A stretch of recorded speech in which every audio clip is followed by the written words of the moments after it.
Good morning to all of you dear student. मैं Sudarshan Prasad Lucknow polytechnic Lucknow संस्था से आप लोगों को पावर प्लांट का सब्जेक्ट पढ़ाता हूं। आज पावर प्लांट के दूसरे चैप्टर में जो 10वां लेक्चर है, इसमें हम आपसे थर्मोडायनेमिक्स के बारे में डिस्कस कर रहे थे। तो जिसमें से हमने बताया था कि थर्मोडायनेमिक्स में दो टाइप से उसको वर्गीकृत किया गया, एक वेपर पावर साइकिल होता है और एक होता है गैस पावर साइकिल। तो वेपर पावर साइकिल में हमने जनरेटिव, रीजनरेटिव, रीहीट जनरेटिव, बहुत सारे हमने सारे प्रोसेस को पढ़ा। ठीक है। अब उसके बाद अब आप लोगों को गैस पावर साइकिल में कंप्रेशन साइकिल के बारे में बताने जा रहे हैं। ठीक है, कंप्रेशर इग्निशन साइकिल। ठीक है, तो इसमें क्या होता है, कौन कौन सी प्रक्रियाएं होती हैं, इनका इस्तेमाल किस प्रकार के इंजन में किया जा सकता है, क्या इससे विद्युत शक्ति का उत्पादन किया जा सकता है, तो ये सारी चीजों की जानकारी आपको यहाँ प्राप्त होगी। तो चलिए क्लास की तरफ और अपने टॉपिक की ओर चलते हैं। आइए देखिए, आज का टॉपिक में है कंप्रेशन इग्निशन साइकिल। ये साइकिल जो है हमारा आता है गैस पावर साइकिल के अंतर्गत आता है। किसके साइकिल के अंतर्गत आता है? Gas power cycle. ठीक है, ये गैस पावर साइकिल के अंतर्गत है। ठीक है, गैस पावर साइकिल के अंतर्गत कंप्रेशन इग्निशन साइकिल है और स्पार्क इग्निशन साइकिल है। ठीक है, तो आइए देखते हैं कि कंप्रेशन इग्निशन साइकिल में क्या होता है। कंप्रेशन इग्निशन साइकिल को हिंदी में संपीड़न प्रज्वलन चक्र कहते हैं। ठीक है, कंप्रेशन का मतलब होता है संपीड़न करना, यानी कि किसी भी चीज को या किसी भी एयर को, किसी भी फ्यूल को हम एक सिलेंडर में भर लेते हैं। ठीक है, और उस सिलेंडर में जब ये फ्यूल हमारा प्रवेश करता है तो उसमें कंप्रेशन होता है, यानी कि उसको कंप्रेस किया जाता है, दबाया जाता है। ठीक है, तो उसी को कंप्रेशन कहते हैं। और इग्निशन का मतलब यहाँ पे है प्रज्वलन। प्रज्वलन का अर्थात मतलब है किसी इंजेक्टर के माध्यम से, फ्यूल इंजेक्टर के माध्यम से फ्यूल इंजेक्ट करा करके उस कंप्रेस्ड किए गए एयर में उसको मिक्स करना है, और मिक्स करने के बाद उसमें स्पार्क का, इग्निशन का मतलब है उसको दहन करना, जलाना, यानी कि फुहार के रूप में। जैसे डीजल है तो डीजल को हम फुहार के रूप में बौछार कराएंगे और उस कंप्रेस्ड एयर का तापमान इतना ज्यादा होता है कि वो बर्न होने लगता है, उसमें दहन की प्रक्रिया शुरू हो जाती है। ठीक है, तो आइए देखते हैं। ये हमारे पास एक पीवी आरेख बना हुआ है। इसी आरेख को देखते हुए हमें इस चीज को पढ़ना है। ठीक है, समझना है। Process, PV process diagram. तो देखिए डियर स्टूडेंट, इस मेथड में वर्किंग फ्लूइड के रूप में हम नेचुरल एयर और डीजल का प्रयोग करते हैं। ठीक है, इस प्रोसेस में नेचुरल एयर यानी प्राकृतिक वायु और डीजल ईंधन का इस्तेमाल होता है। ठीक है, डीजल इंजन में यह पद्धति अपनाई जाती है। डीजल इंजन में जो है कंप्रेशन इग्निशन साइकिल ही काम करता है। ठीक है, अब चलते हैं। यह स्ट्रोक 4 स्ट्रोक एवं 2 स्ट्रोक दोनों चक्र वाले होते हैं, यानी कि यह हमारा जो कंप्रेशन इग्निशन साइकिल जो होता है 4 स्ट्रोक तथा 2 स्ट्रोक दोनों प्रकार के होते हैं। ठीक है, अब आइए देखते हैं जनरली इलेक्ट्रिसिटी प्रोडक्शन के लिए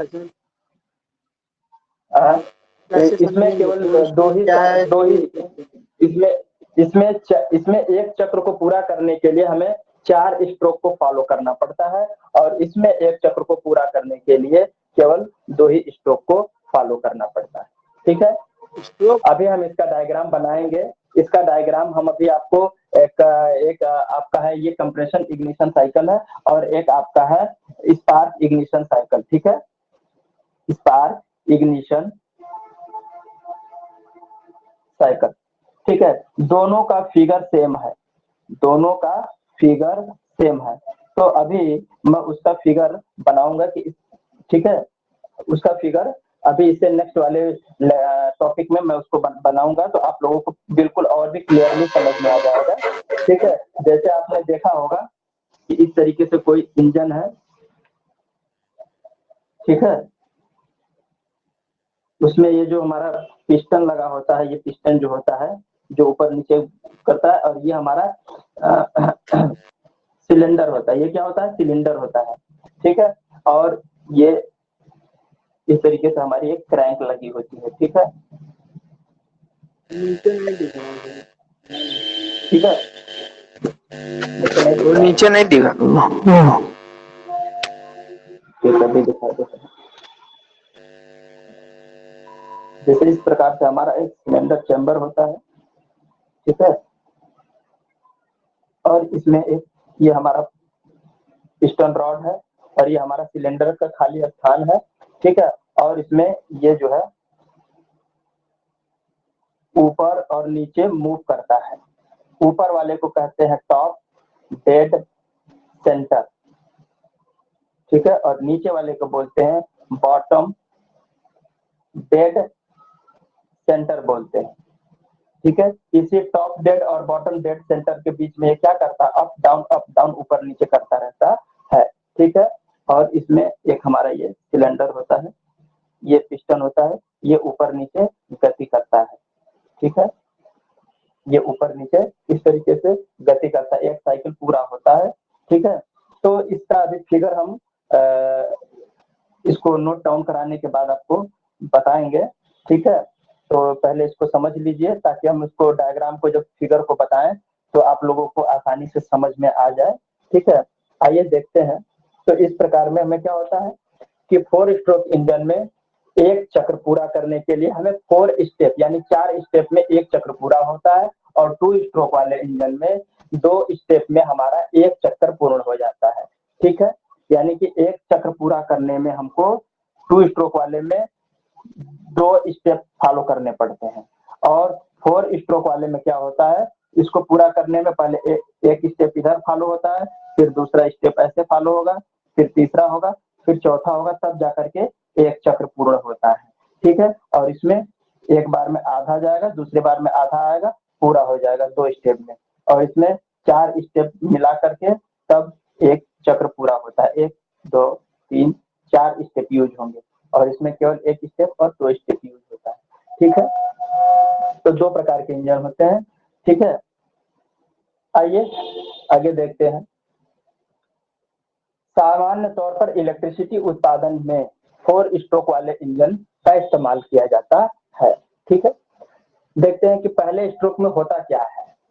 पहला जो स्ट्रोक होता है, पहले स्ट्रोक में पिस्टन पीडीसी से बीडीसी की ओर मूव करता है। लाइए एक फिगर हम आप लोगों को यहाँ बना देते हैं ताकि आप लोगों को समझ में आने लगे।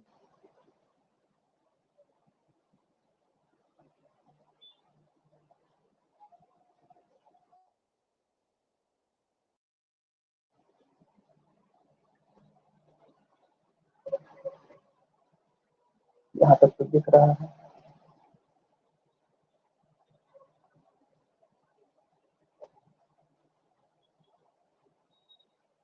हाँ दिख रहा है।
देखिए ये हमारा स्ट्रोक बन के तैयार है।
ठीक है,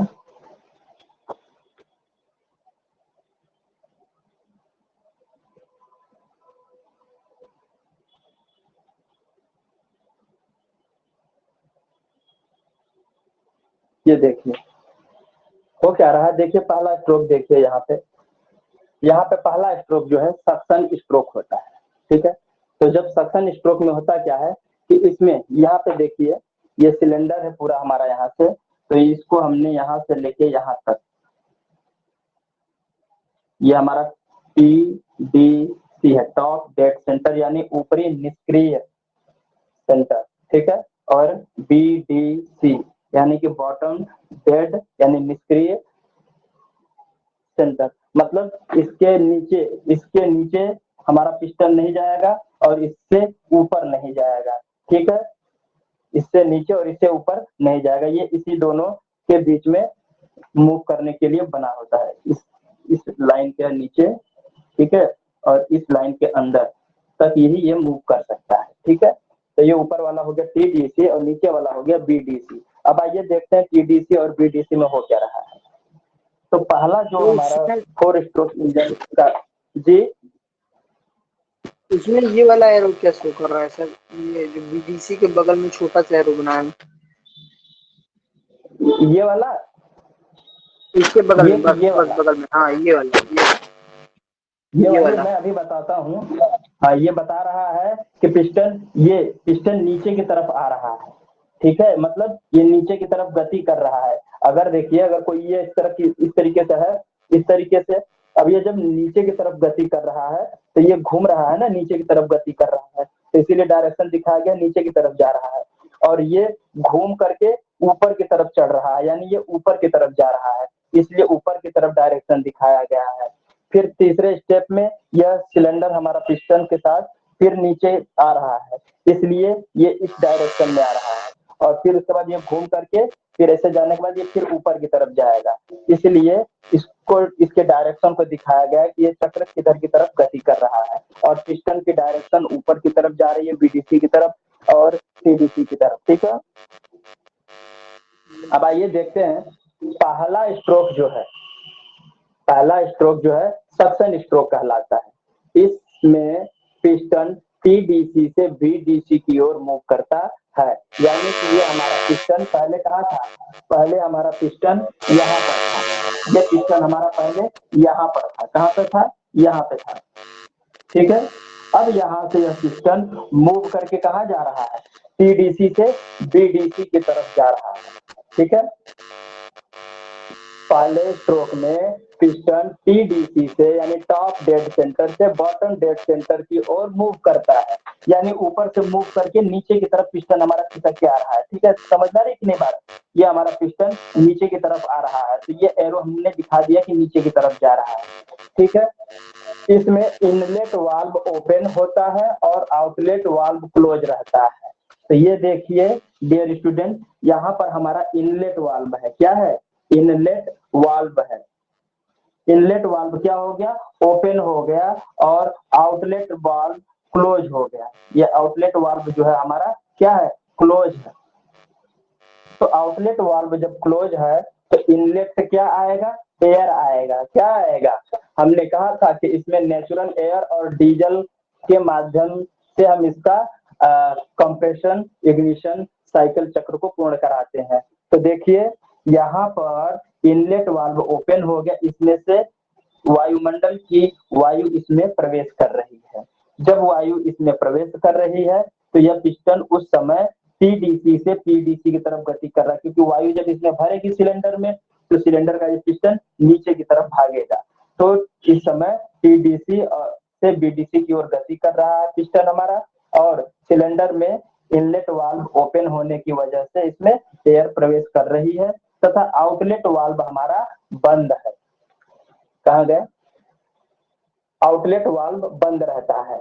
इनलेट वाल्व द्वारा सिलेंडर में एयर का सक्शन कांस्टेंट प्रेशर पर होता है, यानी कि इस सिलेंडर में जो हमारा इनलेट वाल्व के माध्यम से वायु का सक्शन हो रहा है, चूषण हो रहा है, खींचा जा रहा है ना, वो अंदर की तरफ आ रहा है सिलेंडर के अंदर, वो भी एक नियत यानी स्थिर प्रेशर पर होता है। ठीक है, एक निश्चित प्रेशर पर सिलेंडर द्वारा इनलेट वाल्व से एयर को सक किया जाता है। ठीक है, अब उसके बाद प्रोसेस यानी कि प्रेशर और वॉल्यूम प्रोसेस में रेखा 1-2 द्वारा प्रदर्शित किया गया है। यहाँ पर देखिए जब इस वाल्व के ओपन होने से इसमें एयर का सक्शन हो रहा है, उसको यहाँ पर पीवी आरेख में प्रोसेस आरेख डायग्राम जो दिखाया गया है, इसमें 1 से लेकर 2 तक हमने यह दिखाया है कि यहाँ पर इनलेट वाल्व द्वारा एयर का सक्शन किया जा रहा है, किसमें? सिलेंडर में। तो 1 से लेकर 2 तक का जो लाइन है, सरल रेखा है, यह हमें सक्शन प्रोसेस को रिप्रेजेंट कर रही है। स्ट्रोक के इनलेट वाल्व क्लोज होता है। स्ट्रोक के अंत में इनलेट वाल्व क्या हो जाता है? क्लोज हो जाता है। जब इसमें पूरा एयर फुल हो जाता है तब क्या होता है? यह वाल्व क्लोज हो जाता है। क्यों? क्योंकि एयर जब इस सिलेंडर के अंदर प्रवेश कर जाती है तो इसका दबाव ऊपर की तरफ जब पड़ता है तो यह वाल्व क्लोज हो जाता है, ऊपर की तरफ जाकर के बंद हो जाता है। उस दौरान क्या होगा कि हमारा सिलेंडर का जो पिस्टन है यह ऊपर की तरफ गति करता है। ऊपर की तरफ जब गति करता है तो इसको क्या कर देता है? एयर का जब प्रेशर पड़ता है तो ये वाल्व बंद हो जाता है। ठीक है, तो इस अवस्था में जब हमारा वाल्व बंद होता है उस दौरान क्या होता है कि बीडीसी पर पहुंच जाता है। क्या ये हमारा बीडीसी पर पहुंच जाता है? बीडीसी पर जैसे ही पहुंचता है ये हमारा वाल्व बंद हो जाता है। कैसे बंद होता है? जैसे कि इसमें सिलेंडर में एयर प्रवेश किया तो उस समय हमारा पिस्टन धीरे धीरे नीचे की तरफ गति कर रहा था, नीचे की तरफ गति कर रहा था और इसमें एयर प्रवेश कर रही थी, और प्रवेश करने के बाद एयर अंत में कहा गया है कि इस स्ट्रोक के अंत में या कुछ समय पहले जैसे ही हमारा बीडीसी से पीडीसी की तरफ हमारा पिस्टन मूव करने का आरंभ करता है, उसी समय ये वाल्व क्या होता है? क्लोज हो जाता है। उस समय ये हमारा वाल्व क्लोज हो जाएगा, क्योंकि ये पिस्टन नीचे से लेके अब ऊपर की तरफ जा रहा है यहाँ पे, और वाल्व हमारा क्लोज हो जाएगा। तो देखिए दूसरा स्टेप जो है कंप्रेशन स्ट्रोक कहलाता है। इस कंप्रेशन स्ट्रोक में होता क्या है कि पिस्टन नीचे से बीडीसी से टीडीसी की ओर गति करता है, बीडीसी से टीडीसी की ओर गति करता है। दोनों वाल्व क्लोज है, इसमें एयर का प्रवेश कर गई है, अब उसको कंप्रेस किया जा रहा है, दाब दिया जा रहा है, दबाया जा रहा है। तो सेकंड स्ट्रोक में बीडीसी से टीडीसी की ओर मूव करता है और दोनों वाल्व क्लोज हो जाते हैं। तो पिस्टन द्वारा एयर का एडियाबैटिक कंप्रेशन होता है। यहाँ पर जो एयर का कंप्रेशन हो रहा है वो एडियाबैटिक हो रहा है। एडियाबैटिक का मतलब हमने आप लोगों को बताया था डियर स्टूडेंट। ठीक है, एडियाबैटिक प्रोसेस में होता यह है कि ना तो ऊष्मा प्राप्त होती है और ना ही ऊष्मा का त्याग होता है, अर्थात इस समय ईंधन में कोई ऊष्मा उत्पन्न नहीं हुई है और ना ही किसी प्रकार का ऊष्मा का त्याग हो रहा है। ठीक है, अब देखिए तो इस स्टेज को कहते हैं एडियाबैटिक कंप्रेशन कहते हैं। अब इस स्ट्रोक के फाइनली अर्थात अंत में, दूसरे स्ट्रोक के अंत में कंप्रेस्ड एयर का जो दाब होता है वो 45 किलोग्राम पर सेंटीमीटर स्क्वायर हो जाता है और तापमान जो है 700 डिग्री सेंटीग्रेड तापमान तक पहुंच जाता है। तो इस आरेख को हमने रेखा 2 और 3 में दिखाया गया है। तो देखिए इसको हमने पीवी प्रोसेस डायग्राम में 2 और 3 रेखा द्वारा प्रदर्शित किए हैं। ठीक है, तो दूसरे से तीसरी नंबर की तरफ जो जा रही है रेखा, इसके माध्यम से हमने कंप्रेशन स्ट्रोक को दिखाया है। ठीक है, अब तीसरे स्टेप में चलते हैं। तीसरा स्ट्रोक होता है पावर स्ट्रोक। ये हो गया पहला स्ट्रोक, ये हो गया दूसरा स्ट्रोक और ये हो गया तीसरा स्ट्रोक। तीसरे स्ट्रोक में क्या होता है कि देखिए यहाँ पे दोनों वाल्व अभी बंद ही है, दोनों वाल्व अभी बंद ही है और तीसरे स्ट्रोक के अंत में या कुछ क्षण पहले ही डीजल की पतली फुहार, ये इग्निशन वाला है, यहाँ से डीजल की पतली फुहार हम इसमें गिराते हैं। ठीक है, तो जब इसमें डीजल की पतली फुहार को इंजेक्ट कराया जाता है तो कंप्रेस्ड हीट एयर में इंजेक्ट होता है, यानी कि इंजेक्टर के माध्यम से कंप्रेस्ड हीट एयर में डीजल को फुहार के रूप में बरसाते हैं और यहाँ पर उच्च तापमान होने के कारण, यानी कंप्रेस्ड एयर के हाई टेम्परेचर के कारण फ्यूल का कंब्यूशन कांस्टेंट प्रेशर पर आरंभ हो जाता है।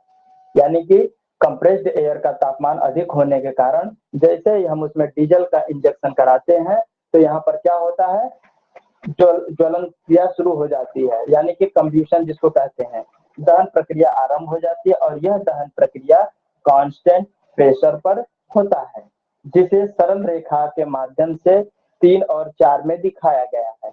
यानी कि 1 से 2 में हमने सक्शन किया एयर का, दूसरे से तीसरे में सिलेंडर के अंदर कंप्रेशन हुआ, वो भी एडियाबैटिक कंप्रेशन हुआ। ठीक है, और तीसरे से चौथे में पावर स्ट्रोक इसको बोलते हैं। इसमें क्या होता है कि डीजल की फुहार कंप्रेस्ड हीट एयर में प्रवेश किया जाता है, जिसका दाब कितना था, 45 किलोग्राम पर सेंटीमीटर स्क्वायर तथा तापमान 700 डिग्री सेंटीग्रेड होता है और डीजल की फुहार जब उसमें डालते हैं तो उसमें दहन की प्रक्रिया आरंभ हो जाती है और यह दहन की प्रक्रिया कांस्टेंट प्रेशर पर होता है। ये देखिए,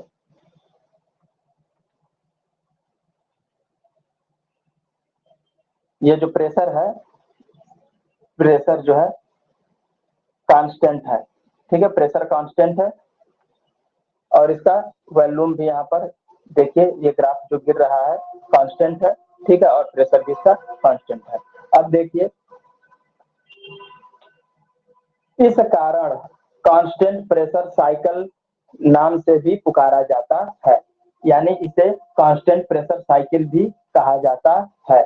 अब अगली बार आप यहाँ तक नोट कीजिए, तब हम इसके तीसरी साइकिल को यहाँ पे लिखेंगे। तीसरे साइकिल में क्या होता है कि जब यहाँ पर पावर स्ट्रोक के द्वारा इसको जब नीचे की तरफ प्रेस कर दिया जाता है तो सिलेंडर में एक्सपेंशन हो जाता है, प्रसार हो जाता है एयर का और ये वाल्व हमारा खुल जाता है और हमारी दग्ध गैसें जो दहन के फलस्वरूप गैसें उत्पन्न होती हैं वो आउटलेट से बाहर निकल जाता है।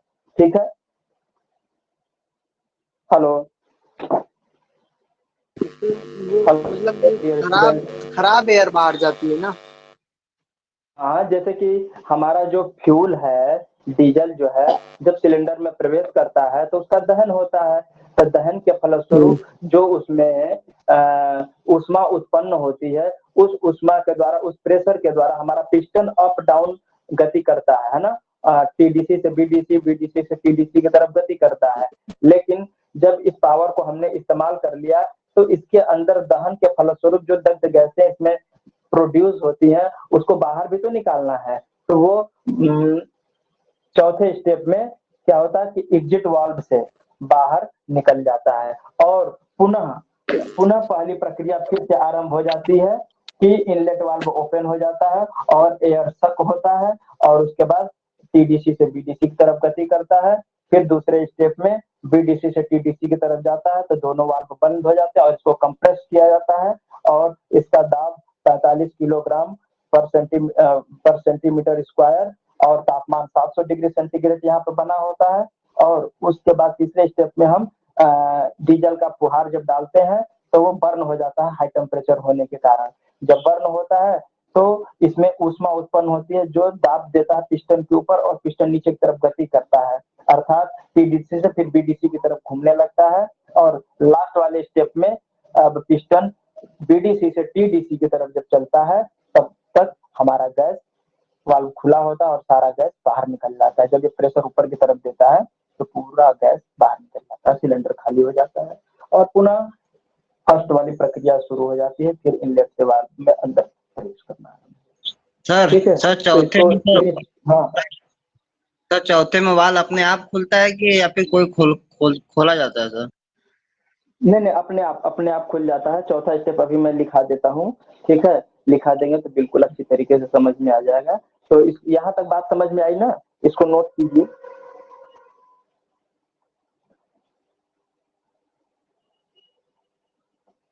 इसको नोट डाउन कर लीजिए। बात समझ में आई कि नहीं क्लियर इस फिगर के माध्यम से?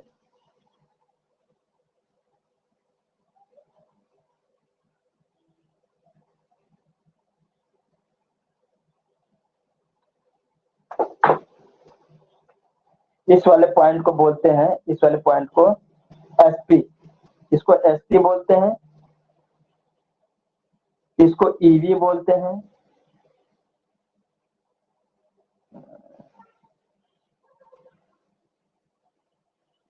आईएनवी, आईएनवी का मतलब होता है इनलेट वाल्व,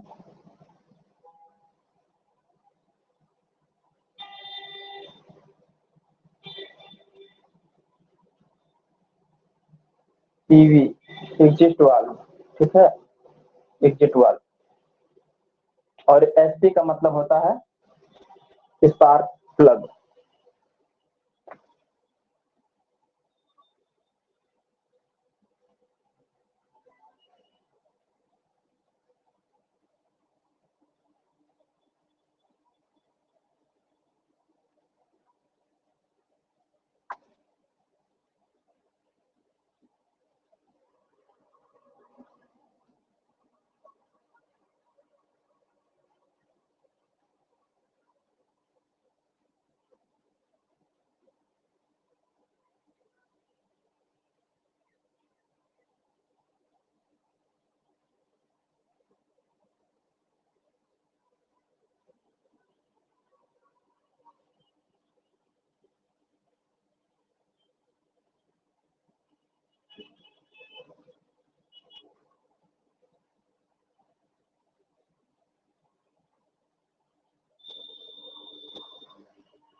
शीघ्रता से नोट डाउन कीजिए। तो हम आगे तीसरे स्टेप में कुछ पॉइंट्स और हैं पावर स्ट्रोक में, उसको भी नोट डाउन कराते हैं।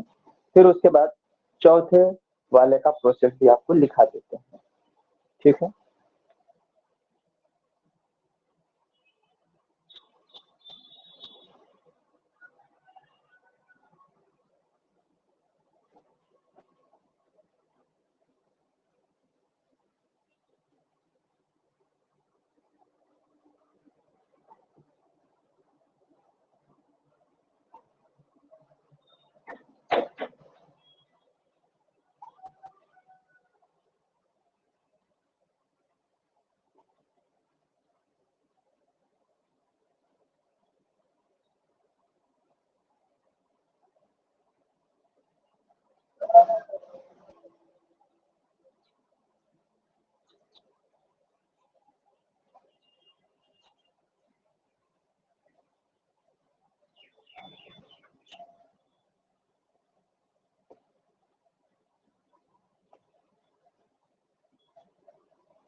नोट डाउन कर लिया आप लोगों ने? आगे चले।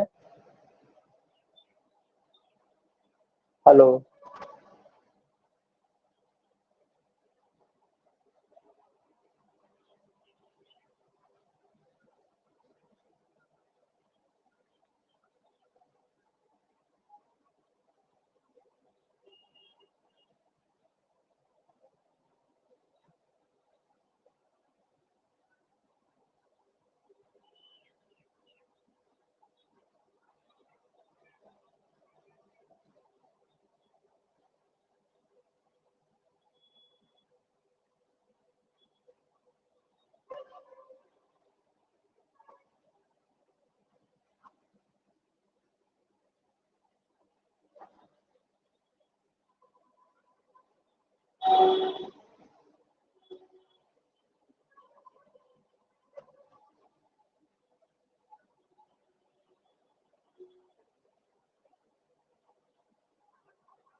आप लोगों ने नोट कर लिया?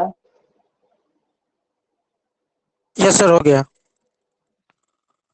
रफ करें, सभी का हो गया? सर हाँ, नहीं हुआ सर। अच्छा जल्दी कीजिए। आप लोगों को ये सारी प्रोसेस समझ में आ रहा है कि नहीं आ रहा है?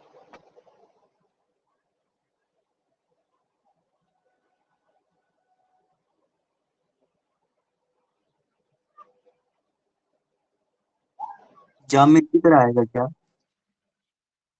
हम्म। एग्जाम में इसी तरह आएगा क्या?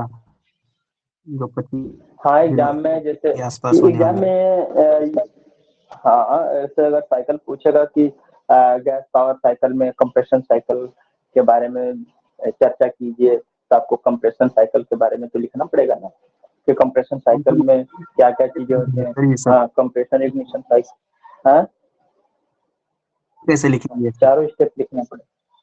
हाँ, चारों चारों स्टेप लिखने पड़ेंगे आपको। एग्जाम तो ऑनलाइन कैसे ऑब्जेक्टिव होगा। चलिए देखिए, अगर ऑब्जेक्टिव होगा तो और भी अच्छी बात है। आप लोग ऑब्जेक्टिव के लिए पढ़े रहेंगे, जब पूरा थ्योरी पढ़े रहेंगे तभी तो ऑब्जेक्टिव कर पाएंगे ना। क्योंकि अब देखिए इस बार आप लोगों का नया पैटर्न के हिसाब से एग्जाम होने की संभावनाएं अगर बन रही हैं, तो उसके हिसाब से आपको तो पढ़ना जरूरी है ना। नहीं पढ़े रहेंगे तो एक नंबरिया भी नहीं कर पाएंगे ऑब्जेक्टिव। वो तो सर कह रहे हैं चलिए। सर, जुलाई के 3rd वीक में एग्जाम हाँ, होगा अभी हमारे लोग का। जुलाई के 3rd वीक में। Yes sir. जुलाई के 3rd वीक में। हाँ, अच्छा। अभी चलिए हम संस्था से भी आज शाम को बात करते हैं 12 बजे के बाद, तो कुछ सूचनाएं प्राप्त करता हूँ कि कैसे क्या होगा। ठीक है, आपको नहीं पता है तो क्या आपको सर? बताएंगे। हाँ, नहीं, अब आपको नहीं न्यूज में पता तो क्या हमने सर? यही सुना था, पढ़ा, न्यूज में भी पढ़ा था, न्यूज में भी देखा था। बशर्ते अब बोर्ड कहाँ तक इस प्रक्रिया में पहुंचा हुआ है इसके बारे में तो सूचना संस्था को मिलेगी ना। बोर्ड पर्टिकुलरली एक एक टीचर को थोड़े फोन करके बताएगा,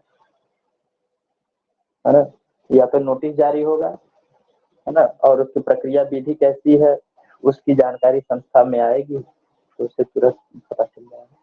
जैसे भी कोई सूचना आएगी आप लोगों को तुरंत पहुंच जाती है, तुरंत व्हाट्सएप के माध्यम से और टीचमेंट ऐप पे ही आपको जो सूचना वाले कॉलम है नोटिस वाला, उसमें सारी चीजें मेंशन कर दी जाएगी। ठीक है। आगे चलें गैस बात करें। पावर साइकिल कितने टाइप्स के होते हैं? गैस पावर साइकिल में केवल दो गैस पावर साइकिल में केवल दो ही है कि तीन है? तीन है सर।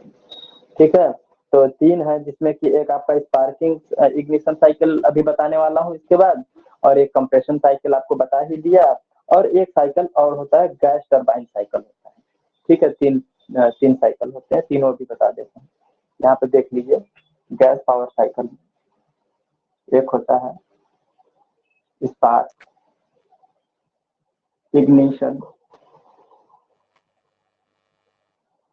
है ना, इग्निशन साइकिल। ठीक है, और दूसरा है कंप्रेशन इग्निशन साइकिल, और तीसरा आपका आता है गैस टरबाइन साइकिल। ठीक है, यही तीन साइकिल है, जिसमें से हमने आपको एक पढ़ा दिया है, दूसरा पढ़ाएंगे भी, और उसके बाद तीसरा भी पढ़ाना पड़ेगा, तभी तो कंप्लीट होगा। अब इसको रफ करें थोड़ा जल्दी जल्दी। सर पूरा फिगर भी रफ कर। हाँ सर वो मेरे में तो ऑटो और डीजल साइकिल दिया है और गैस टरबाइन हाँ साइकिल। हाँ ऑटो, हाँ हाँ ऑटो, ऑटो भी कहते हैं ऑटो। डीजल सर साइकिल किसे इस कहते वाले को हैं कंप्रेशन इसे लिख साइकिल, दीजिए देखिए, प्लीज। हाँ मैं लिख दे रहा हूँ। कंप्रेशन साइकिल को डीजल साइकिल में किताब में शायद किसी किसी अन्य किताब में दिया होगा, क्योंकि ये जिस बुक से मैं पढ़ा रहा हूँ तो मैंने स्टडी किया था, तो उसमें ये नहीं लिखा हुआ था। जिसे कंप्रेशन साइकिल को डीजल साइकिल भी कहते हैं। ठीक है, यही लिखा होगा ना, कंप्रेशन इग्निशन साइकिल को डीजल साइकिल भी कहते हैं, और स्पार्क इग्निशन साइकिल को ऑटो साइकिल कहते हैं। OTTOCYCLE, ऑटो साइकिल कहते हैं। ठीक है, चलिए अब आगे चलते हैं। इसी तीसरे स्टेप में ही कुछ चीजें अभी बाकी है, दो चार लाइन बाकी है, उसको भी जरा नोट कीजिएगा। फिगर अभी रफ नहीं कर रहा हूँ, क्योंकि अभी काम आएगा इस फिगर का। ये फिगर आपको स्पार्क इग्निशन को समझाने के लिए भी काम आएगा। ठीक है, अब आइए चलते हैं।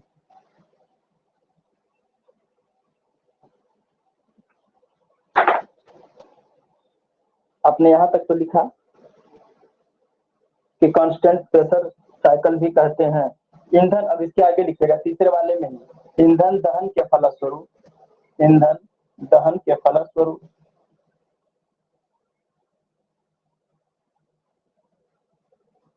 ईंधन दहन के परिणाम स्वरूप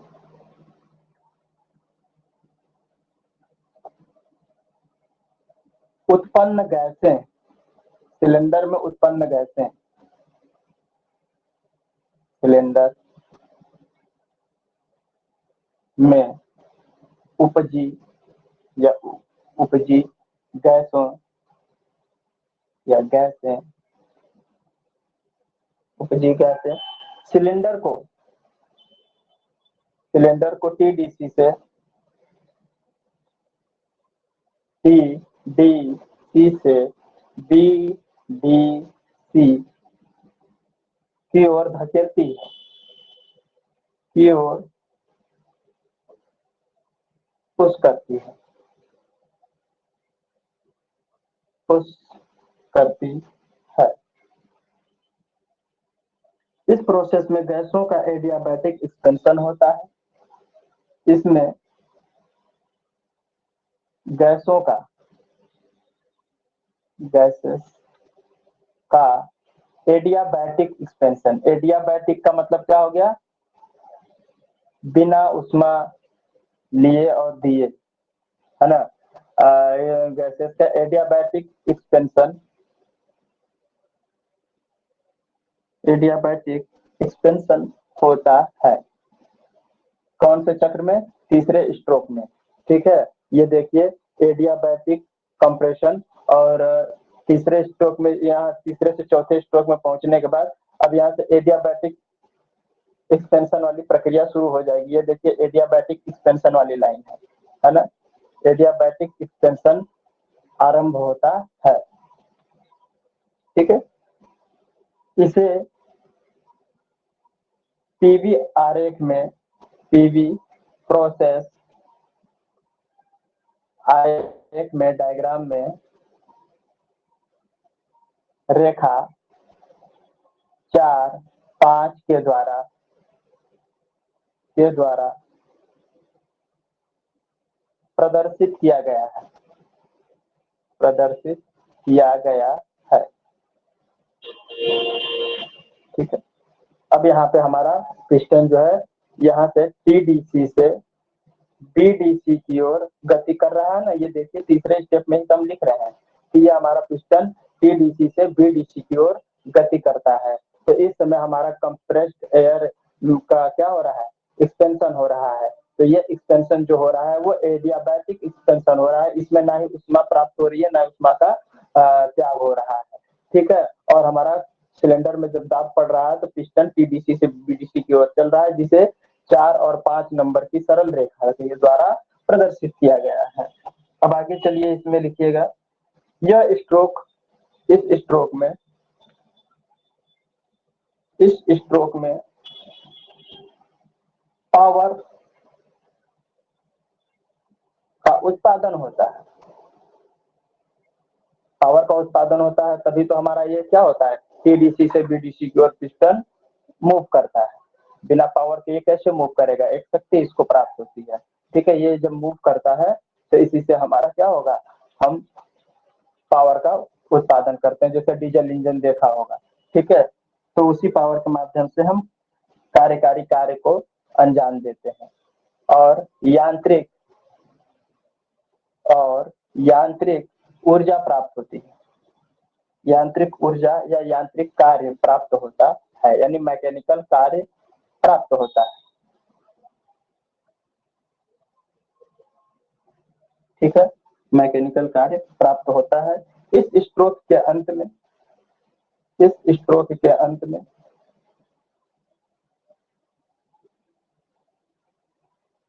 बिंदु 5 पर पॉइंट 5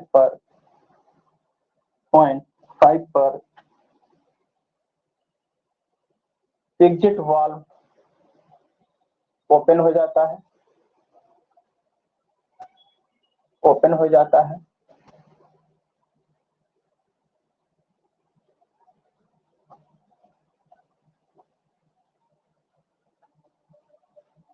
तथा शीघ्रता से कांस्टेंट प्रेशर पर, यानी कांस्टेंट वॉल्यूम पर गर्म गैसें, कांस्टेंट वॉल्यूम पर सिलेंडर से गैसों का निकास हो जाता है। दाब का मान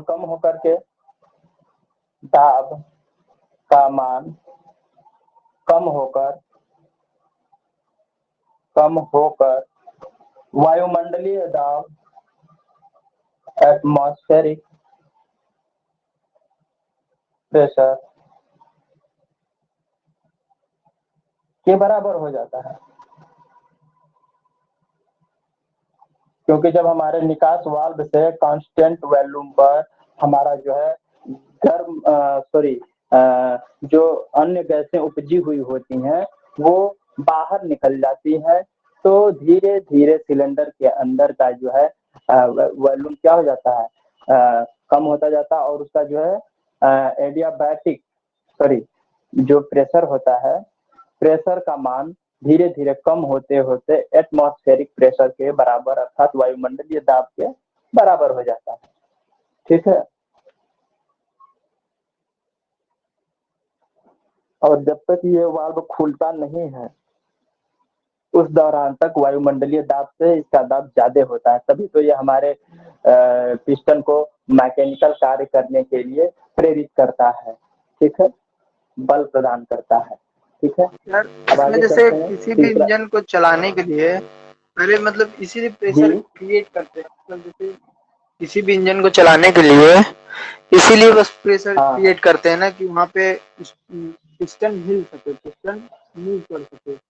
हाँ, पिस्टन को मूव कराया जा सके, तो जब उसमें एक्सपेंशन होता है ना, जब गैसें जलती हैं तो जलने के बाद उनका प्रसार होता है, तो प्रसार होगा तो जाहिर सी जैसे बात है कि वो पिस्टन के हाँ, तो जैसे अभी हाँ जैसे कहिए।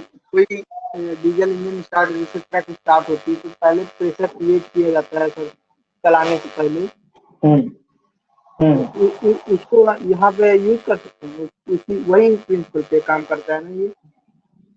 हाँ, हाँ, उसी प्रिंसिपल पे काम करता है, सेम वही प्रोसेस है। लेकिन ये इसके अंदर जो है, जो हमारा सिलेंडर के अंदर जो पिस्टन का कार्य है, ये हमें दिखाई नहीं देता है, ठीक है? वो तो सिलेंडर पूरा मैकेनिज्म बंद होता है, यस सर, ठीक है? यस लेकिन सर, जो यस। हाँ, आवरण के अंदर होता है इसलिए हम नहीं देख पाते हैं, तो उसको हमने एक फिगर के माध्यम से यहाँ पर रिप्रेजेंट किया है ना? अगर आप इसे देखना चाहें तो इसका वीडियो भी आपको अवेलेबल हो जाएगा। एक बार इसके वीडियो को अगर आप चाहें तो यूट्यूब का माध्यम का सहारा लेकर के इसके वीडियो को देख सकते हैं, तो वो और भी ज़्यादा अच्छे तरीके से समझ में आ जाएगा। अगर हमारे पास प्रोजेक्टर होता तो प्रोजेक्टर के माध्यम से उस वीडियो को ऑपरेट करके दिखाते कि ये काम कैसे कर रहा है, तो सारी चीज़ें 1 मिनट में क्लियर हो जाएँगी। हालाँकि इस तरीके से भी कोई किसी को कोई दिक्कत और परेशानी नहीं आनी चाहिए, क्योंकि मैंने सारी चीज़ें यहीं पे आप लोगों को बता दी, है ना? कि ये सिलेंडर है और इसमें एक इनलेट और एक आउटलेट वाल्व है और इसमें ईंधन को डालने के लिए एक स्पार्क इग्निशन वाल्व भी लगा हुआ है, ठीक है? और ये हमारा जैसे कि अगर हम कोई हवा भरने वाला पंप होता है, देखिएगा एक हवा भरने वाले पंप की हम बात करें, मान लेते हैं ये हवा भरने वाली पंप है, ठीक है? तो ज़ाहिर-सी बात है मेरे विद्यार्थियों कि यहाँ पर जो हमारा एक वाल्व होता है, आउटलेट वाल्व होता है, ठीक है? और यहाँ पर एक छोटा-सा होल होता है, वो इनलेट वाल्व होता है और यहाँ पर हत्था लगा होता है जिसको हम लोग पकड़ कर के अप डाउन मूव करते हैं और ये हमारी रॉड होती है और इस रॉड में हमारा एक क्या लगा होता है? वॉशर लगा होता है, ठीक है? जो एयर को यहीं पे रोकता है। अब देखिए, अब हम जब इसको ये इससे ज़्यादा नीचे नहीं आएगा, ये इस पोजीशन से ज़्यादा अंदर तक नहीं आएगा, यहाँ पे कुछ गैप रहता है और यहाँ पर ये कुछ ऊँचाई से बाहर नहीं निकलेगा, ठीक है? जब इसको हम ऊपर की तरफ खींचते हैं तो एयर यहाँ से क्या होता है? अंदर की तरफ जाता है, एयर यहाँ से अंदर की तरफ जाता है और इधर की एयर क्या होती है? इस वाल्व से बाहर निकल जाती है ना? इस वॉशर के पीछे का जो आयतन है, एरिया है, इसमें जो एयर इन्वॉल्व होता है, वो क्या होता है? इसको बाहर की तरफ खींचने पर वो बाहर चला आता है, ठीक है? और उसके बाद जैसे हम इसको प्रेस करते हैं, तो ये हो गया हमारा, एक को हमने मान लिया कि टीडीसी मान लिया, एक को बीडीसी मान लिया, ठीक है? तो जब इसको हम खींचे तो टीडीसी से बीडीसी की ओर गति किया, तो उस समय क्या हुआ? इसमें एयर सक हुआ। तो देखिए, ये जब टीडीसी से बीडीसी की ओर गति किया, तब इसमें एयर का क्या हुआ? सक्शन हुआ, एयर यहाँ से सक किया गया। अब उसके बाद अगर हम इस वाल्व को बंद कर दें और इस वाल्व को भी बंद कर दें, ठीक है? अब इसको हम जब प्रेस करते हैं, अब यहाँ पे वाल्व को हमने बंद कर दिया, तो यहाँ पे एयर को क्या करते हैं? प्रेस करते हैं। जब आप ट्यूब में हवा भरते हैं, जब इस ट्यूब में हवा एक इच्छित शक्ति तक या इच्छित डिजायर्ड वॉल्यूम तक जब भर जाता है, तो जब आप पंप को प्रेस करते हैं तो ये पिस्टन आपको ही उल्टा झटका देता है। इसका मतलब ये होता यस है सर, कि आपके ट्यूब में एयर फुल हो गया है, ठीक है? तो वो उस समय क्या होता है? कंप्रेशन की प्रक्रिया होती है, इसीलिए झटका लगता है और आपका हाथ ऊपर की तरफ चला आता है, क्योंकि आप झटका यस उसको यस, पंप को देंगे तो वो उल्टा आपको ही झटका देता है। तो वो स्ट्रोक होता है हमारा कौन-सा? वो कंप्रेशन की प्रक्रिया की वजह से आपको मैकेनिकल वर्क जो है आपको रिवर्स मिलता है। तो यहाँ पर क्या होता है कि जैसे ही इसमें एयर फिल हो जाती है, ये वाल्व बंद हो जाता है। उस समय ये टीडीसी से बीडीसी की ओर चलता है और जैसे ही सिलेंडर में गैस पूर्ण रूप से भरता है, उससे कुछ समय पहले या उसके बाद यह नीचे से ऊपर की ओर जैसे ही गति करने का प्रयास करता, उसी समय तुरंत ये वाल्व बंद हो जाता है और ये एयर इसमें प्रेस्ड हो जाती है, कंप्रेस्ड हो जाती है और दोनों वाल्व बंद है और पिस्टन इसको कंप्रेस करके दबाया जा रहा है और उस समय उस समय इसका तापमान 700 डिग्री सेंटीग्रेड बढ़ता है और इसका दाब 45 किलोग्राम पर सेंटीमीटर स्क्वायर होता है। तभी इस स्पार्किंग प्लग द्वारा गैस की सॉरी डीजल का फुहार हम उसमें बरसाते हैं और तुरंत इसमें आग पकड़ लेता है। आग पकड़ने के बाद इसमें दहन की प्रक्रिया शुरू होती है, जिसके कारण गैसों का पूरा एक्सटेंशन होता है ना।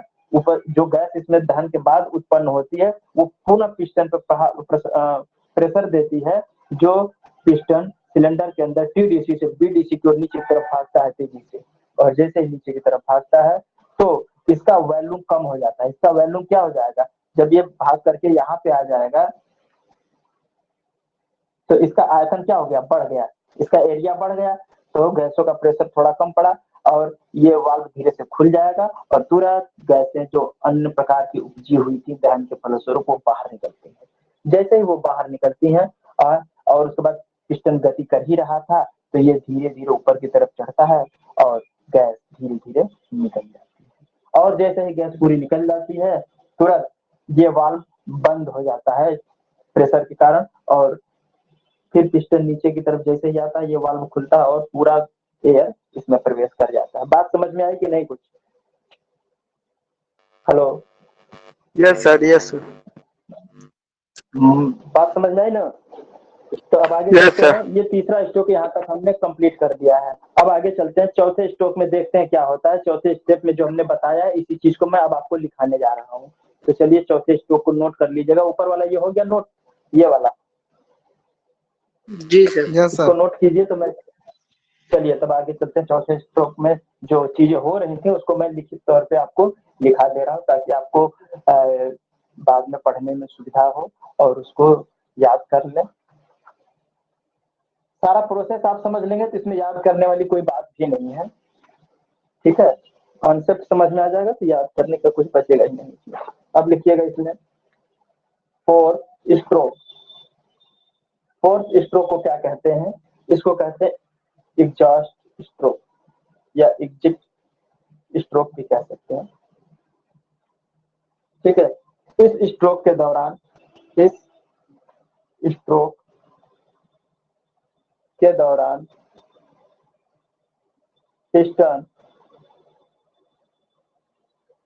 पिस्टन बीडीसी से टीडीसी,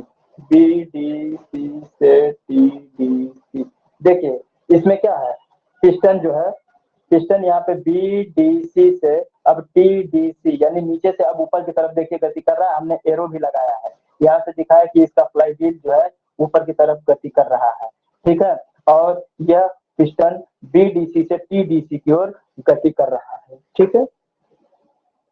टीडीसी की ओर मूव करता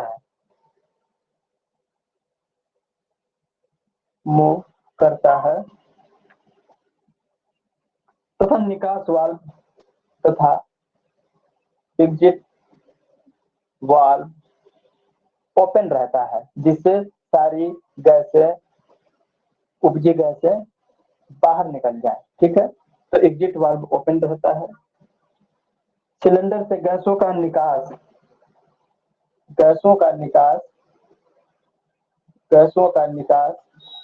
स्थिर दाब पर होता है, स्थिर प्रेशर, ठीक है। लिख लीजिए कांस्टेंट प्रेशर पर होता है।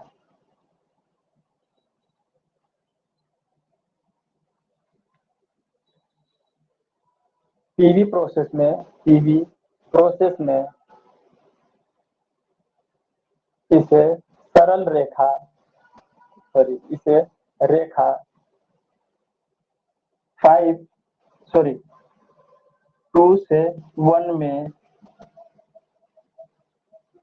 2 से 1 में दिखाया गया है।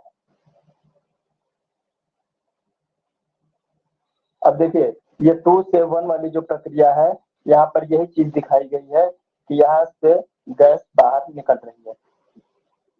इस तरीके से डबल एरो लगा हुआ है यहाँ पे, ठीक है। डबल एरो लगे होने का मतलब ये है यहाँ पर कि पहले स्ट्रोक में एयर, पहले से दूसरे स्ट्रोक में एयर का इन हो रहा था, फिर उसके बाद दूसरे से तीसरे, तीसरे से चौथे, चौथे से पांचवें पे आने के बाद, पांचवें से दूसरे के बाद, दूसरे से पहले स्टेप में ये बाहर की तरफ निकल रही थी, है ना। ये गैस बाहर की तरफ उसमें से निकल रही थी, इसलिए हमने डबल एरो इस तरीके से लगाया हुआ है, बना लीजिएगा। अब आगे लिखिएगा इसमें, स्ट्रोक के अंत में निकास वाल्व बंद हो जाता है। स्ट्रोक के अंत में निकास वाल्व बंद हो जाता है, निकास वाल्व बंद हो जाता है तथा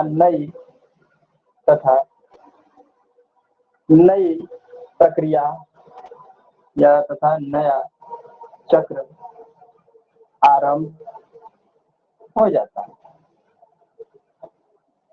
ये बात समझ में आ गई।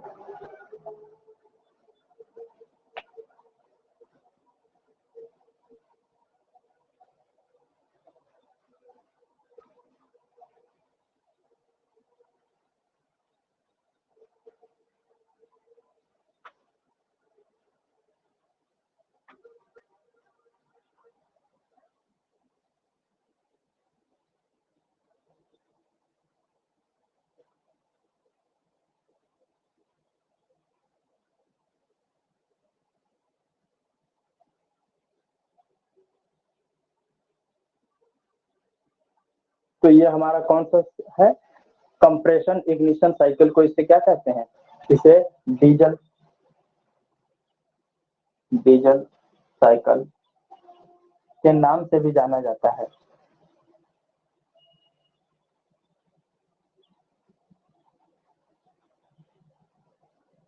ठीक है, डीजल साइकिल के नाम से भी जाना जाता है।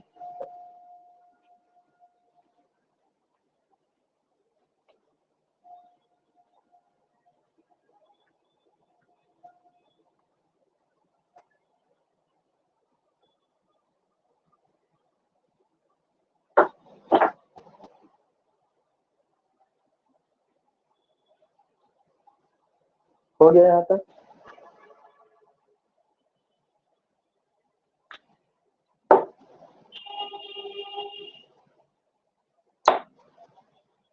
अब चले स्पार्क इग्निशन साइकिल के पास।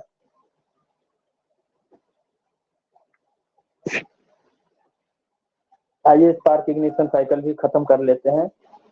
ये फिगर भी मैं रफ कर दे रहा हूँ, सेम फिगर उसमें भी बनेगा। ठीक है, यही सेम फिगर उसमें भी बनेगा, सेम प्रोसेस जो इसमें हमने दिखाया सेम प्रोसेस उसमें भी होगा। और बस थोड़ा सा प्रेशर वगैरह का जो मान है उसमें थोड़ा सा परिवर्तन आएगा। तो चलिए हम उसको भी नोट डाउन करा दे रहे हैं, इसको रफ करते हैं।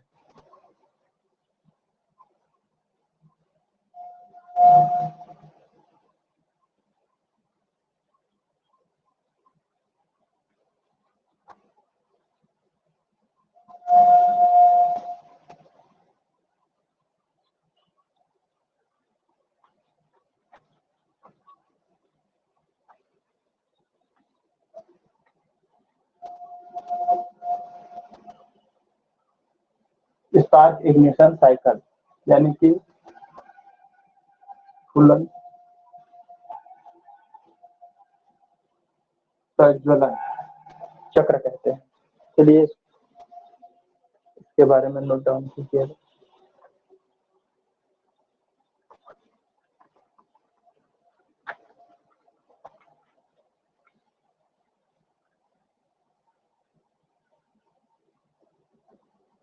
स्पार्क इग्निशन साइकिल में, स्पार्क इग्निशन साइकिल में वर्किंग फ्लूइड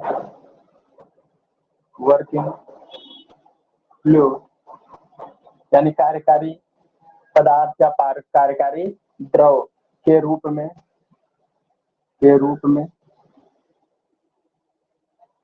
ज्यादा छोटा तो नहीं हो जा रहा है, बताइएगा। एटमॉस्फेरिक एयर तथा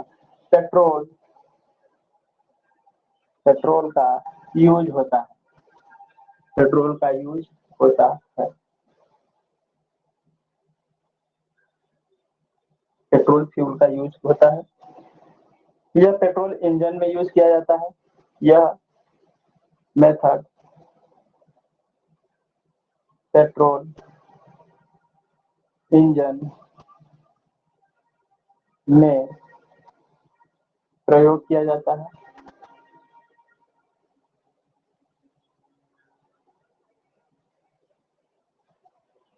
ठीक है। पेट्रोल इंजन में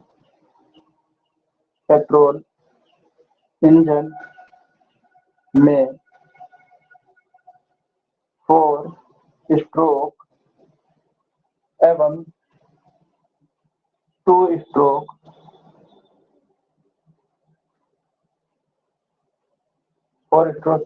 स्ट्रोक विधि उपयोग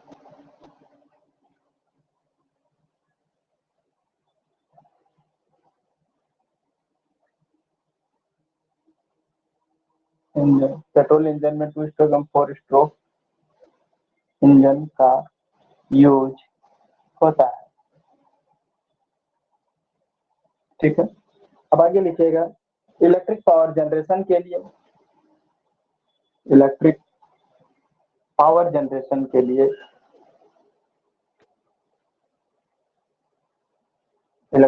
जनरेशन हेतु 4 स्ट्रोक का इस्तेमाल किया जाता है।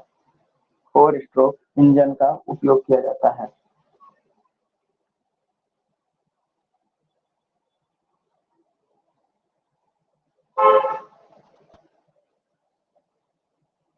ठीक। 4 स्ट्रोक इंजन का एक साइकिल 4 स्ट्रोक इंजन का एक साइकिल एक चक्र 4 सर इन दोनों में कौन सा इफिशियंट होगा सर? 4 स्ट्रोक इंजन की 2 stroke engine sir? 4 stroke engine ज्यादा एफिशिएंट होता है, क्योंकि तभी तो हम पावर जनरेशन में इसका इस्तेमाल कर रहे हैं। चलिए, क्रैंकशाफ्ट के 2 चक्रों में पूर्ण होता है। 4 स्ट्रोक इंजन का एक चक्र क्रैंकशाफ्ट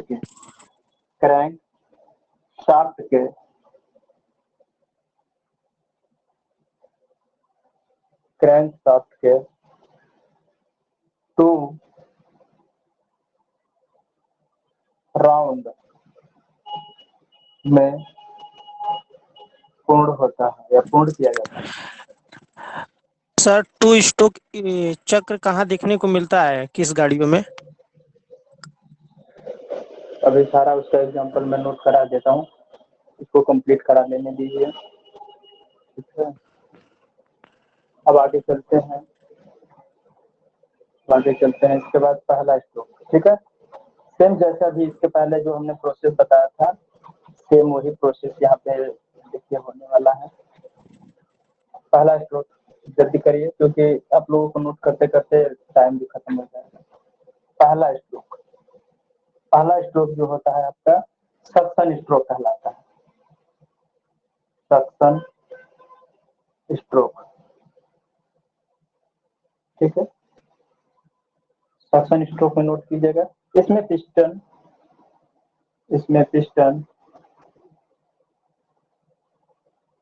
टीडीसी से बीडीसी, कोई टीडीसी और बीडीसी का फुल फॉर्म पूछेगा तो बता दीजिएगा।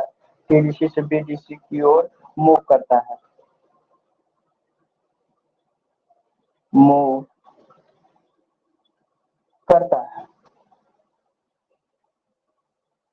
ठीक है। टीडीसी से बीडीसी की ओर मूव करता है।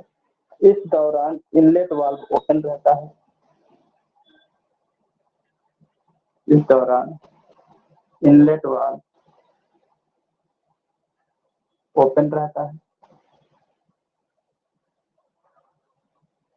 अब समझ में आ रहा है कि नहीं ये लाइन जो लिख रहे हैं? क्योंकि पिछला वाला जो आपको हमने फिगर समझाया है उसके हिसाब से आप देखिएगा ये समझ में आ रहा होगा, ठीक है। और चित्र ए जो हमने बनाया था ना फर्स्ट नंबर का, यहाँ पे हमने 4 चित्र बनाए थे, है ना। इस तरीके से फर्स्ट, सेकंड और थर्ड लिखा था और एक फोर्थ लिखा था। आप लोगों ने अपने कॉपी पे अभी ड्रॉ किया होगा। तो चित्र नंबर फर्स्ट को हमने कहा चित्र फर्स्ट में देखें, है ना। चित्र संख्या फर्स्ट में देखें, ठीक है। जो अभी अभी इसके पहले हमने बनवाया था उसमें देखिएगा, ठीक है। तो उस दौरान क्या इनलेट वाल्व हमारा ओपन रहता है, चित्र में दिखाई दे रहा होगा, ठीक है। अब उसके बाद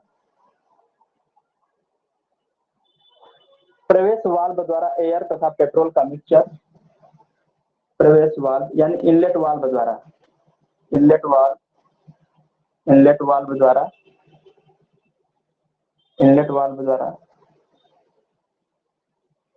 INV, इनलेट वाल्व द्वारा वायु, इनलेट वाल्व द्वारा वायु यानी एयर तथा पेट्रोल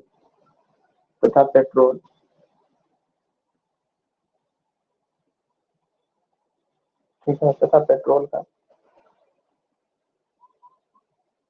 मिश्रण,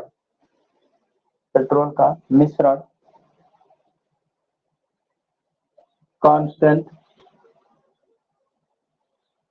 प्रेशर पर सिलेंडर में, कांस्टेंट प्रेशर पर सिलेंडर में प्रवेश करता है, ठीक है। अब इसके बाद देखिएगा यह प्रोसेस डायग्राम, यह PV प्रोसेस डायग्राम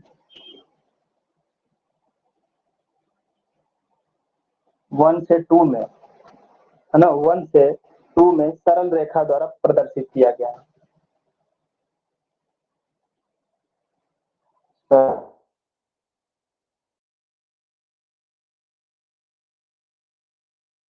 किया गया है।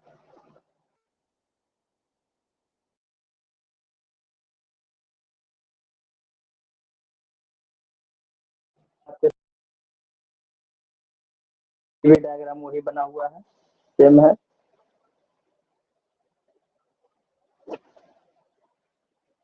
नोट डाउन हो गया, आगे नोट करें, इसको रफ करें।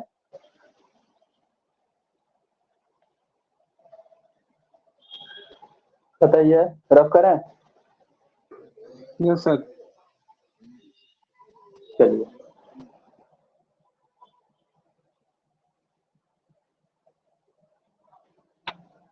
अब इसके बाद अगला स्टेप आएगा कंप्रेशन स्ट्रोक।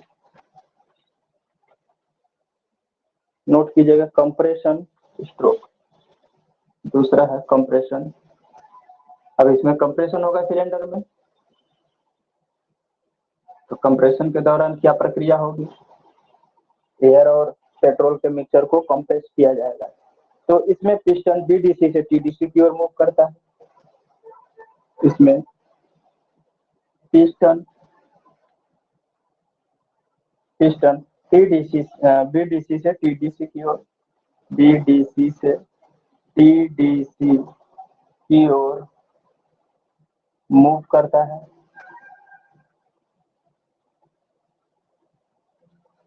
ठीक है। इसमें इनलेट वाल्व तथा आउटलेट वाल्व, इनलेट वाल्व तथा आउटलेट वाल्व दोनों क्लोज हो जाते हैं, या क्लोज हो जाते हैं। अब आगे देखिएगा, पिस्टन की गति से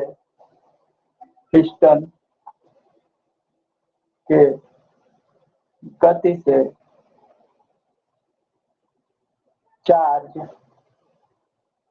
पिस्टन के गति से चार्ज का एडियाबैटिक एक्सपेंशन होता है। चार्ज का मतलब क्या हो गया, एयर प्लस पेट्रोल के मिक्सचर का एडियाबैटिक एक्सपेंशन होता है। कंप्रेशन, चार्ज का प्रेशर लगभग, कंप्रेशन होता है जिसका प्रेशर लगभग 8 किलोग्राम पर सेंटीमीटर स्क्वायर, 8 किलोग्राम पर सेंटीमीटर स्क्वायर होता है। पीवी आरेख में, पीवी प्रोसेस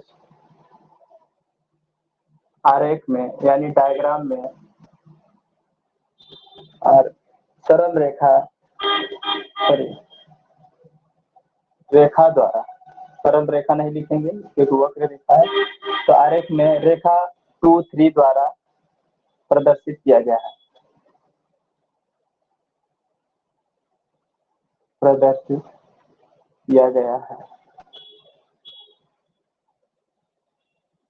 ठीक है, यहाँ तक नोट कीजिएगा।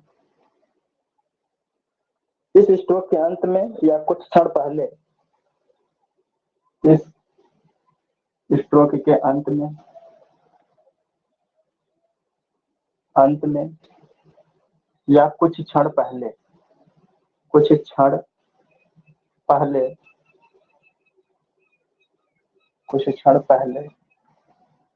स्पार्क प्लग द्वारा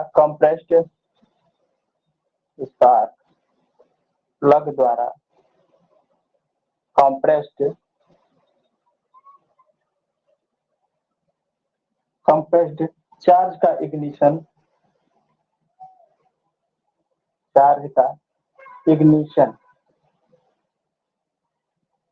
इग्निशन को प्रज्वलन कहते हैं,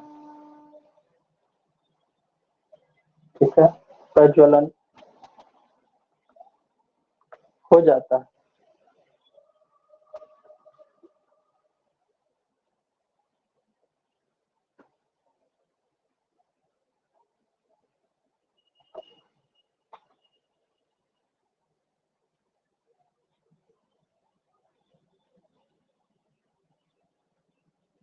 प्रज्वलन हो जाता है।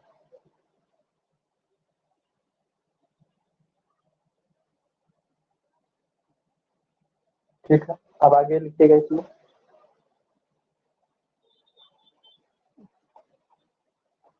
परिणाम स्वरूप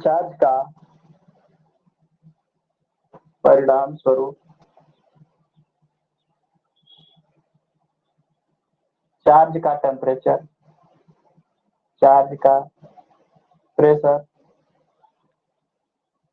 व टेम्परेचर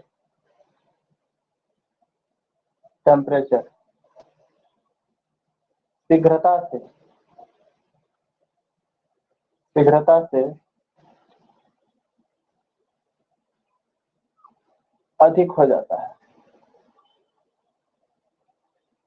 यानी एकदम अचानक बढ़ जाता है, ठीक है। और उसके बाद यह प्रोसेस कांस्टेंट वॉल्यूम पर होता है, यह प्रोसेस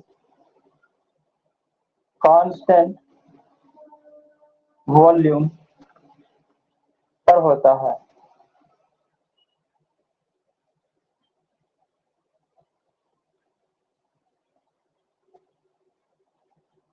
ठीक है,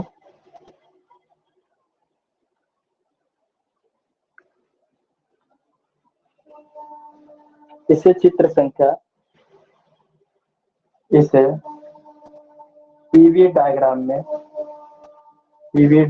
में रेखा 2 से 3 के द्वारा,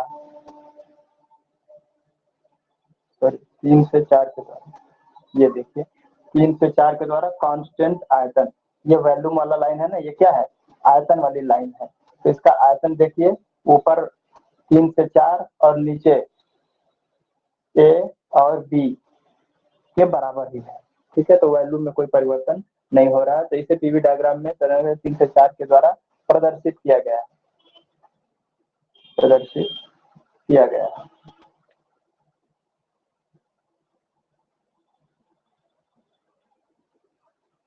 इसे कांस्टेंट वॉल्यूम साइकिल भी कहा जाता है, इसे, क्योंकि इसमें कांस्टेंट वॉल्यूम है, इसे कांस्टेंट वॉल्यूम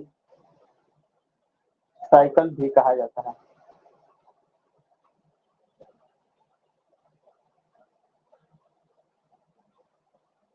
ठीक है, तीसरा यहाँ पर आपका तो ये थर्ड स्ट्रोक था ना, ये जो लिखवाने में नहीं, थर्ड ये स्ट्रोक था। सेकंड स्ट्रोक है।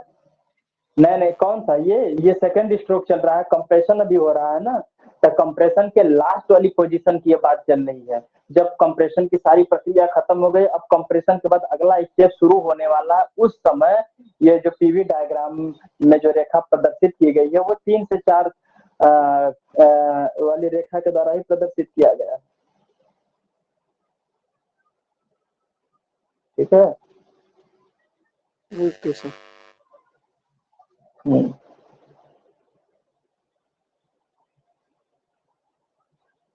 अब आगे चलते हैं।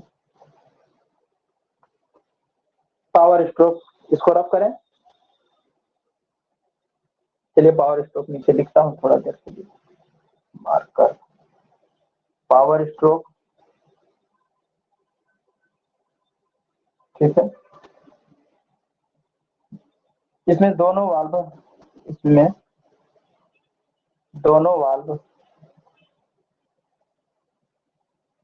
क्लोज रहते हैं,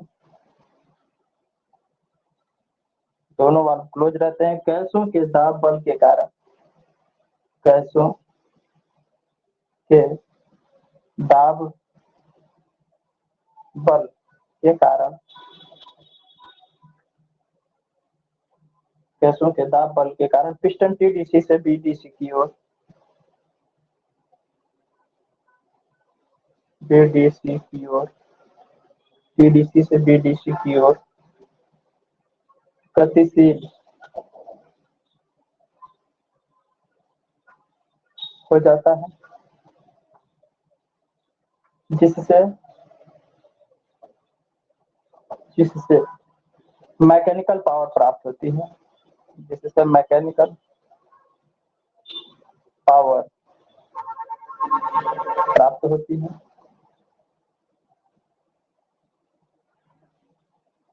गैसों का एक्सपेंशन एडियाबैटिक प्रोसेस के आधार पर होता है। गैसों का एक्सपेंशन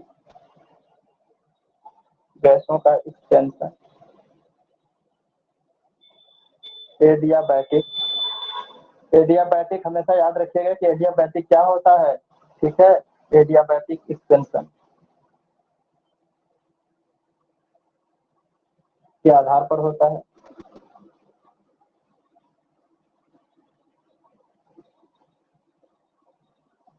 एडियाबैटिक प्रोसेस के आधार पर होता है। पीवी डायग्राम में रेखा 4-5 के द्वारा, पीवी डायग्राम में रेखा 4-5 द्वारा प्रदर्शित किया गया है, 4-5 द्वारा प्रदर्शित किया गया है।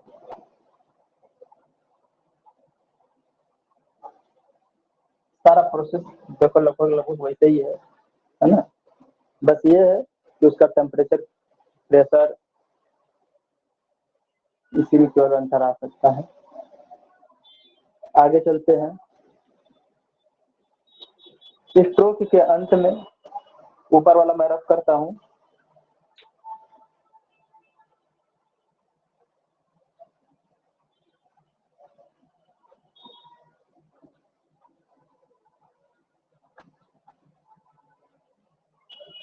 स्ट्रोक के अंत में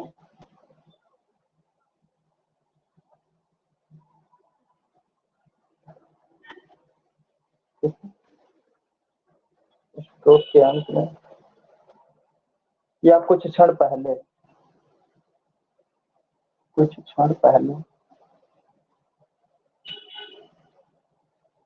एग्जिट वाल्व ओपन हो जाता है,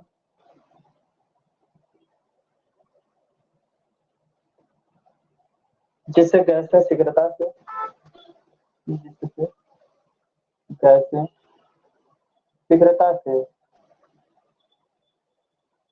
निकास वाल्व द्वारा बाहर चली जाती है।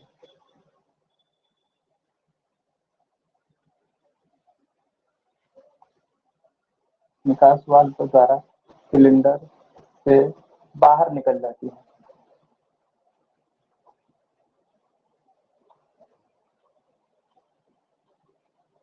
इस कारण गैसों का प्रेशर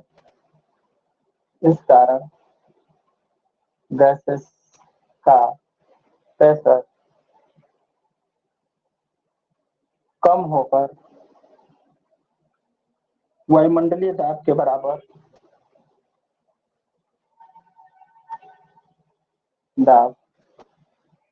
बराबर हो जाता है। पीवी आरेख में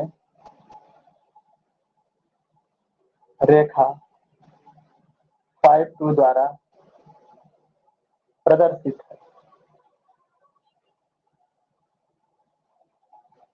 किया गया है।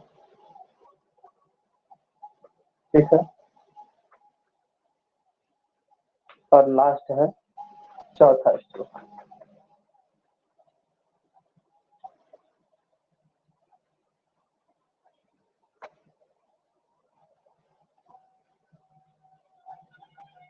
ठीक है, अब चौथा स्ट्रोक देखिएगा। चौथा स्ट्रोक कौन सा है? फिटिंग डालिएगा। Exhaust stroke,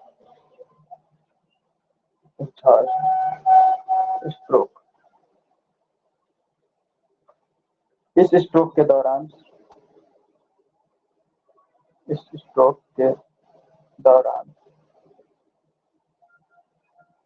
exit valve open रहता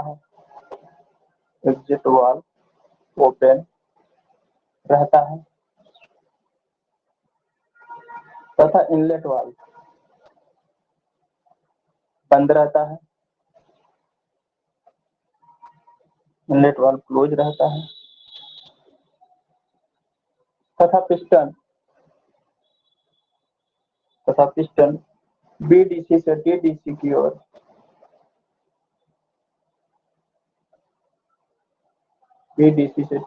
की ओर मूव करता है। जैसे जैसे पिस्टन आगे की ओर गति करता है,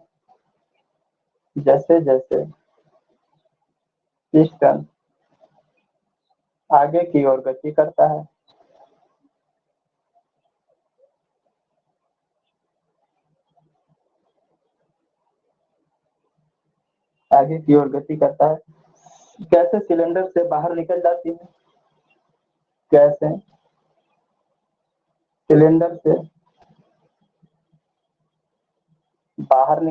हैं।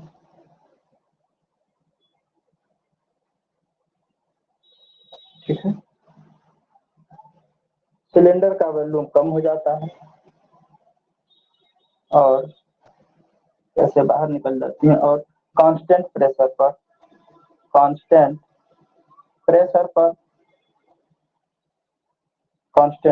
पर सिलेंडर का वॉल्यूम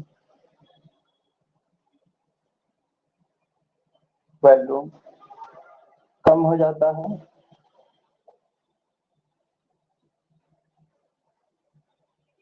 पीवी डायग्राम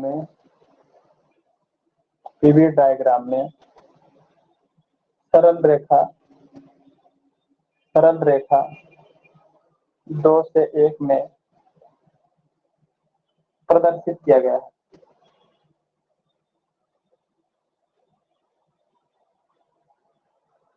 आप सभी लोगों को प्रॉपर दिखाई दे रहा है ना?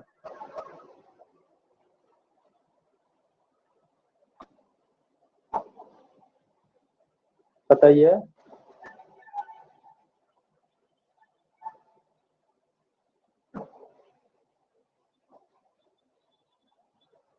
स्ट्रोक के अंत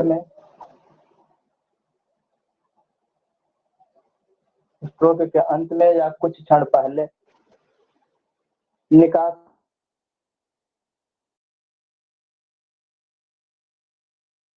लिख रहा हूं। ठीक है, और इनलेट वाल्व ओपन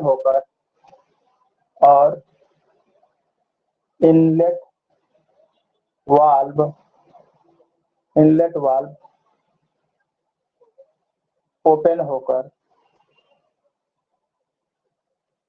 पुनः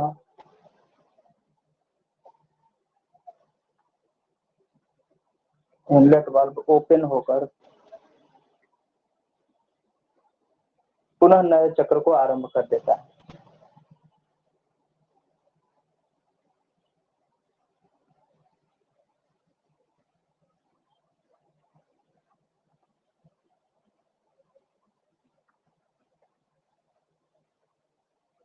ठीक है,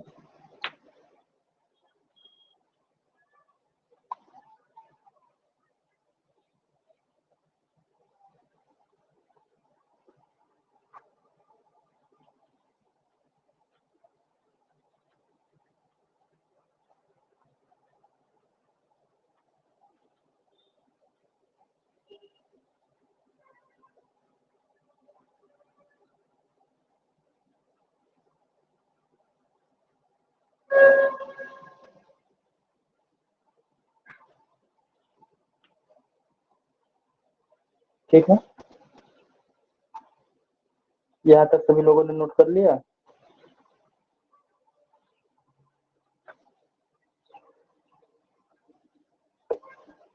बताइए।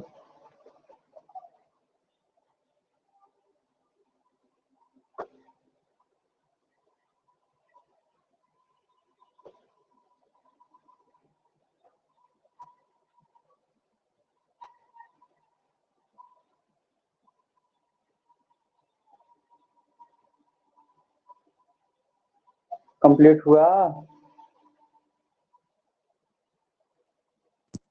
1 मिनट सर। ठीक है, बताइए।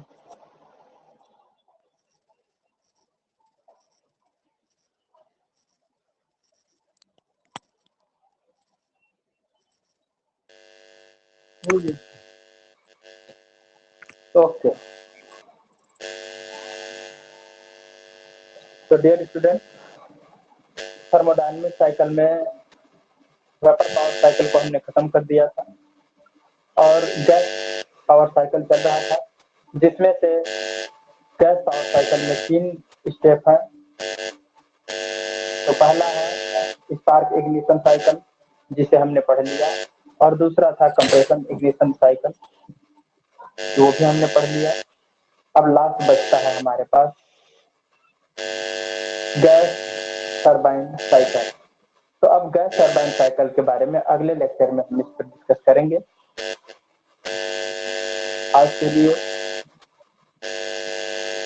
बस इतना ही है और यहीं पर क्लास का समापन किया जा रहा है।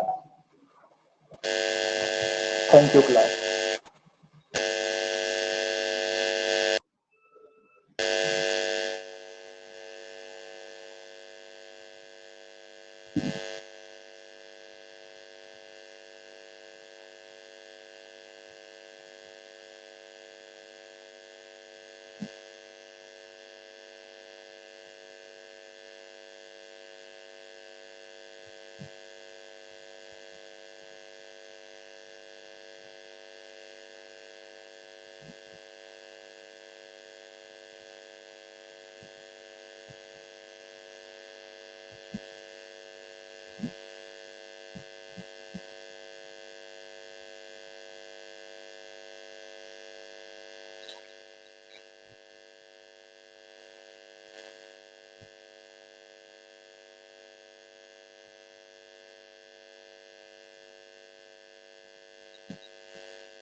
Thank you.